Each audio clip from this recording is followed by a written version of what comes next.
Ces meurtres en série ont inspiré Scream. Scream 6 débarque ce 8 mars au cinéma. Une franchise qui continue de fasciner 27 ans après la sortie du premier opus de la saga. Il faut dire qu'avec l'apparition de Scream, le genre était totalement revisité. Les règles des films d'horreur habituels étaient balayées. Les protagonistes de l'histoire devaient faire face à un tueur capable d'anticiper les réactions de ses victimes.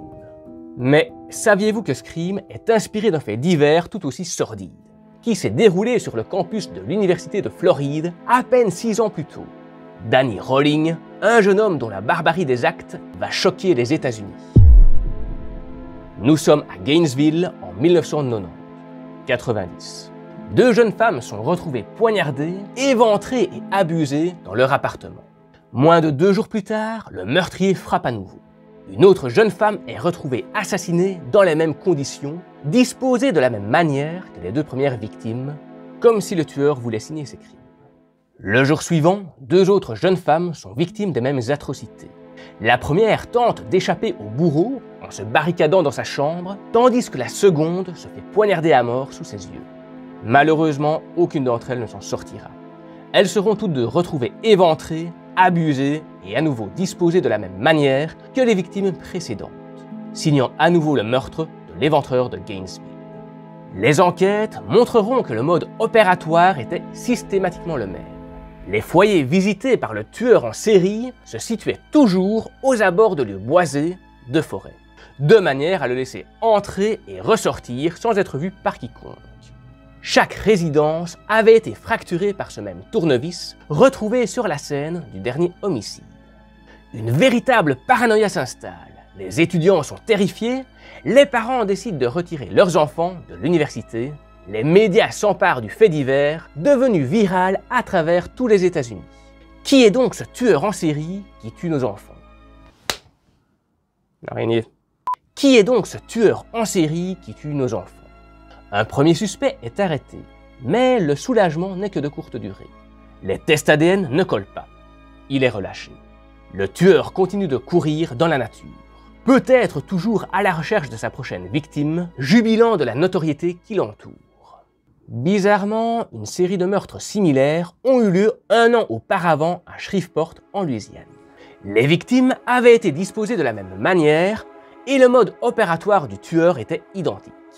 C'est l'appel d'une certaine Cindy Jurassic qui va permettre aux enquêteurs de déterminer l'identité de l'assassin.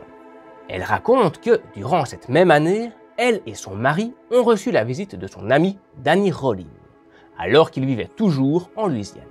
Il avait pour habitude de leur rendre visite chaque soir pendant plusieurs jours. Jusqu'au moment où Steven, le mari de Cindy, lui dit que Danny doit absolument partir. Il n'est plus le bienvenu chez eux. Mais pourquoi? S'interroge Cindy. D'après son mari, Danny lui aurait confié qu'il avait un sérieux problème. Il ne pouvait s'empêcher de vouloir planter les gens avec des couteaux. Oui, aussi fou que ça puisse paraître, le gars lui annonce ça comme ça, tranquille.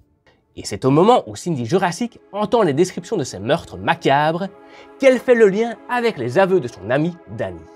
Un autre détail lui revient alors. Il lui avait annoncé qu'un jour, il partirait, sous-entendu de Louisiane, pour aller se poser quelque part où il pourrait regarder les jolies jeunes filles toute la journée. Petit pervers. Quoi qu'il en soit, Cindy Jurassic appelle les autorités locales et leur partage ses intuitions. Selon elle, Danny Rolling est le tueur en série qui sévit sur le campus de Gainesville. La police ouvre alors son dossier et se rend compte qu'il est lié à une série de vols armés dans les années 80, qui se solderont par un tour sur la case prison. Son dossier indique également qu'une violente dispute avec son père, qu'il aurait chassé de chez lui, en le menaçant avec un fusil, se serait terminée par un tir en pleine tête. Le père aurait survécu et Danny se serait enfui après qu'un avis de recherche ait été publié. Les pièces du puzzle s'assemblent. Danny Rolling semble être le suspect idéal. Le jour de l'un de ses récents meurtres, un braquage à main armée a lieu dans la région. Forcé de fuir, un tournevis, un revolver et un sac rempli d'argent sont abandonnés. Mais ce n'est pas tout. Une cassette audio est également laissée sur la scène du crime, là où le vol a été commis. Sur cette cassette, l'homme chante et laisse échapper l'un des indices les plus précieux de l'enquête. Mystérieux motard, quel est ton nom? Tu es un meurtrier, un vagabond devenu fou. Peut-on l'entendre chanter avant de signer de son nom Danny Harold Rolling.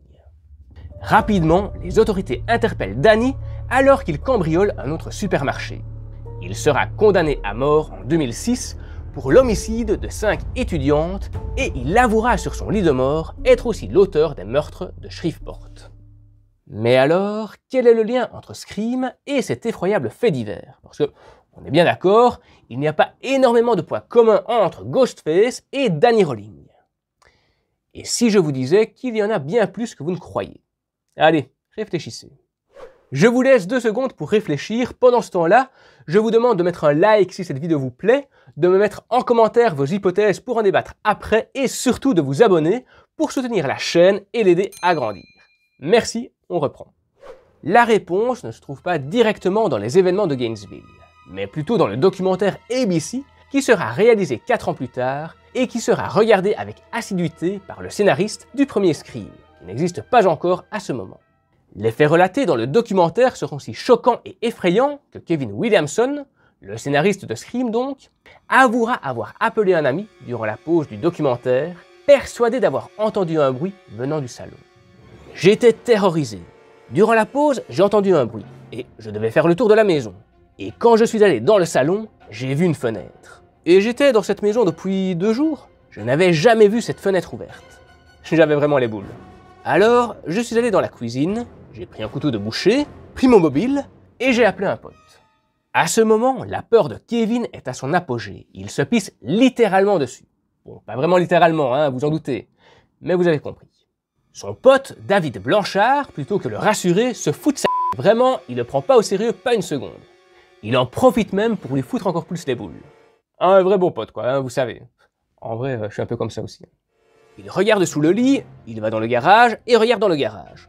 Là, je me dis genre, ne va pas dehors. Si tu vas dehors, tu vas être dehors. Bien vu, Sherlock. Et le tueur va s'infiltrer par la porte pendant que tu es dehors. Là, on comprend bien que Kevin a la trouille de sa vie. Il termine le tour de la maison, il ne trouve rien. Son pote rentre chez lui et Kevin va dormir, l'esprit tourmenté. Je suis allé au lit tellement terrifié que j'en faisais des cauchemars. Et je me suis réveillé à 3 ou 4 heures du matin et j'ai commencé à écrire la scène d'ouverture de Scream. La scène culte où on voit Drew Barrymore répondre au téléphone terrifié et désemparé serait donc inspirée de la nuit inoubliable que vécurent Kevin Williamson et David Blanchard le soir du documentaire. Là, vous allez me dire, oui mais tu nous demandes en quoi l'affaire de Danny Rolling a inspiré Scream, et puis tu nous sors la soirée qu'il a passée avec son pote à faire le tour de sa maison. Oui, c'est vrai, mais ce n'est pas tout. Au-delà du masque de Scream qui est propre à la franchise, le mode opératoire de Danny Rolling a aussi inspiré le scénariste. En effet, Danny Rolling avait pour habitude d'espionner ses victimes et de surgir par derrière pour les poignarder à mort, tout comme le fait Ghostface dans de nombreuses scènes du film. Il s'est aussi inspiré des antécédents de Danny Rolling pour façonner la personnalité de Billy Loomis et Stewart Maker, les 2 tueurs qui incarnent Ghostface. En effet, le rejet de Danny par son père et la liaison entre la mère de Sidney Prescott et le père de Billy Loomis ont tous deux conduit à la destruction de leurs familles respectives. Quant à Stewart, il avoue à la fin du film souffrir de la pression psychologique de son entourage à cause de sa notoriété. Là où Danny Rolling, lui, a commis ses meurtres car il aspirait à devenir une superstar. Personnellement, quand Scream est sorti au cinéma, je n'avais que 6 ans, autant dire que je n'avais pas du tout l'âge requis pour le regarder. Le seul film de la franchise que j'ai pu voir, ou plutôt sa parodie, c'est Scary Movie, lorsque je devais avoir 10 ou 11 ans. J'étais au cinéma avec des potes qui m'avaient dit « Tu vas voir, c'est super marrant, on va trop se marrer ». Oui, je me suis surtout marré le soir dans mon lit, quand je ne savais plus dormir parce que justement je voyais toujours le masque de Ghostface qui me faisait peur. Aujourd'hui, je suis plus âgé, je regarde les films d'horreur comme je regarderais des comédies, avec les éclats de rire en moins, heureusement, et je me demande ce qui fait la force de ce film. Eh bien, je pense que pour bien comprendre son succès, il faut le remettre dans son contexte. Nous sommes à la moitié des 90s. Les films d'horreur de l'époque épousent tous les mêmes codes que les fans du genre connaissent par cœur. Parfois même au point d'en être lassés, tellement tout est prévisible. Et c'est justement là que Scream fait volte-face. Les codes que vous connaissez par cœur, le tueur les connaît aussi. Les scènes cultes que vous avez vues et revues, le tueur les a mémorisées. Les classiques de l'horreur, le tueur les a tous regardés. Il connaît son registre mieux que vous, il anticipe les réactions de ses victimes et s'en amuse. Là où Wes Craven réalise un coup de maître, c'est lors de la scène d'ouverture où Casey Baker prépare des pop-corn pour regarder un film d'horreur avec son petit ami. Dans cette scène, le tueur passe son temps à faire allusion à d'autres films d'horreur. Et ce n'est pas anodin. En réalité, il ne s'adresse pas à elle, mais bien au public, et plus précisément à vous qui regardez le film. En mettant en scène Casey qui se prépare à regarder un film d'horreur, il amène le public à s'identifier à elle. En vous mettant à la place de la victime, le film s'adresse à vous. Vous qui maîtrisez par cœur les codes de l'horreur, vous qui connaissez les scènes cultes du genre, vous qui êtes incollable sur le sujet, et qui le maîtrise mieux que vous. Le message est clair, dorénavant votre culture cinématographique ne vous sauvera plus. Et pour vous le prouver, il vous posera une question piège, dont l'erreur vous sera fatale. Vous croyez maîtriser votre matière? Vous vous trompez. Avant, le masque du tueur servait à cacher sa laideur, il sert à présent à cacher son identité. Avec Scream, tout le monde peut tuer. Le 8 mars, Scream 6 sortira en salle.